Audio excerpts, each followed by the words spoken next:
One thing I have to say that Complexions always did, they found a way to bring together the best in the dance world. And they're still doing that, but they found a way to bring the best together. You know, that was the beginning. You know, in 1994, Dwight, can I talk about the beginning? Please. Because it's really amazing. You know, I talk about this now because I think like you turn around, you're like suddenly 20 years went by, and I was performing with Dance Theater of Harlem as a principal dancer. I was at that point, you know, pretty established, and I was at really physically and artistically really, I would say, the peak of my career. Maybe not the peak, but really at a great place. We're performing at Brooklyn Academy of Music in Brooklyn, and I was doing, you know, Lead Signs and Wonders, which was very physical, and that was a piece by Alonzo King. I was doing the lead in Glenn Tetley's Voluntaries, which is sublime. And after the performance, backstage, Desmond and Dwight were there waiting, and I of course, I knew of them, but I never had the experience of working with them. So, you know, there are artists around the city where we know each other, we've seen each other on stage. There definitely is appreciation. Both of them were always captivating to me when I saw them, for very different reasons.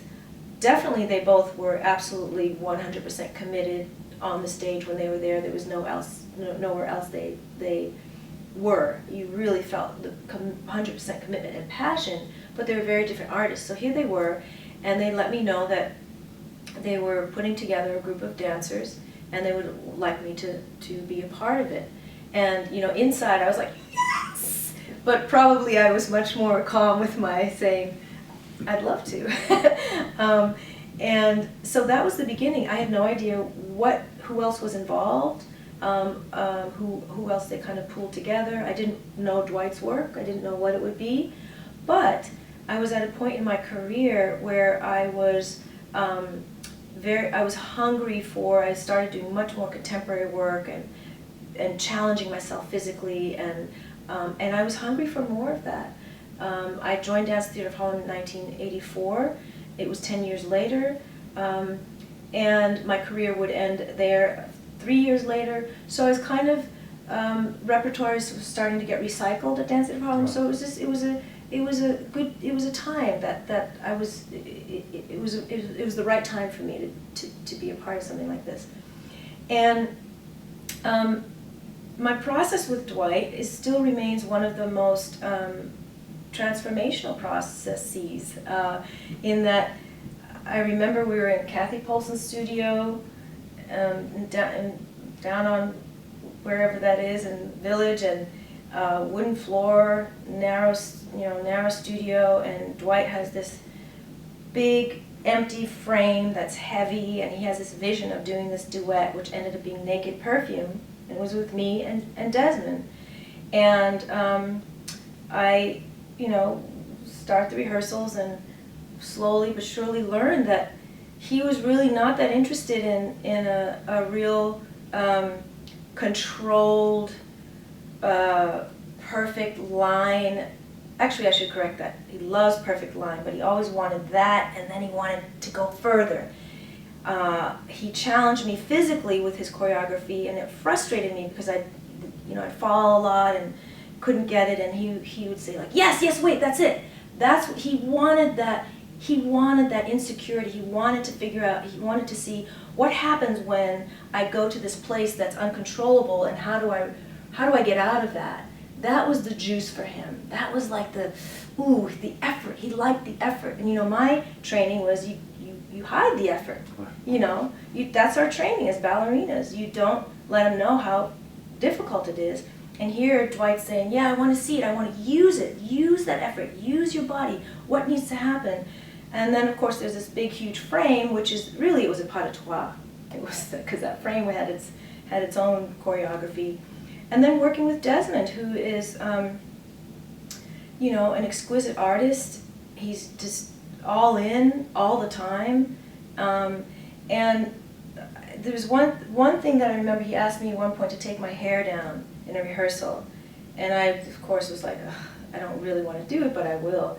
and I did, and it got in the way, and I couldn't see, and it frustrated me, and after a while, I realized actually, and what obviously what Dwight was after, was that was an extension of my movement, and that was the, you know, the hair and what needed to happen, and the energy around that, and what happened to me as a female body with the hair down that I never really get to experience as a ballerina, and that transformed me.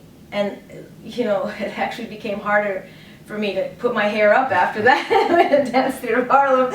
You know, I'd come into class and maybe put it up somewhat, but so those are small things, but it really contributed to the transformation that was happening for me as an artist. And so we rehearsed independently. You know, Complexions at the time, we were probably in every studio in New York, you know. After our full day of rehearsal with our prospective companies, and Ailey and Lar, and you know, we had Sherry Sparkle Williams from Dayton Contemporary Dance Company. So all of these artists were rehearsing in these different places, and we knew of each other and that kind of who was involved in this thing that was happening, but we didn't actually all rehearse together until most of our work was choreographed. And that, all of us coming together, I mean, that, I get goosebumps, because when you have a studio of these artists that are in their own right, just at the well, I guess I would say top of their game with these different companies, and they're all coming together, and they're all superb and different, just so eclectic, like just different. Sarita Allen, I mean, you know, we would all watch each other when we weren't dancing on the rehearsing on the floor. We were on the sidelines watching, because it was just like, it was like this buffet of excellence, and we could take from that, and because it was under the you know, Dwight's choreography, there was a thread there was a common thread, but we were all putting in like what our own flavor, which is what Dwight wanted, and so it was really, I had never been in that kind of arena before, and so when you talk about these, you know, Dwight and Desmond, you know, I keep saying Dwight, it was mostly Dwight's choreography, but absolutely a collaboration with Desmond too. You know, they have this way of bringing together artists that are really passionate and committed, and I say all in because his work really requires that. And so, you know, it started with that, and I have to say, you know, the Symphony Space, our first performance, we were excited to be in this space alone. If there was nobody that came, we would have. It was completely. Well, it was completely. Yeah, we already won because of the experience we had with each other. Right. But then we heard like, oh my God, there's a line all the way around the corner and down the block, and we're sold out, for the next one. It suddenly like started this. It was like, oh, this is big. Like we want this, but there are people who want this too. The public, the dance public is ready for this, and they didn't even know they were ready for it. And it was the dance public that normally sees dance, but it was also fellow dancers, the dance world, you know, the dancers and the audiences. It wasn't, so of course we had our friends and colleagues, but it was also people that, you know, might not have made it to the State Theater or you know, City Center, or it was a Symphony Space on the Upper West Side. You know, we transformed that whole place energetically, artistically, and the word got out. It was a buzz. It was buzz. It was like electric. It was electric.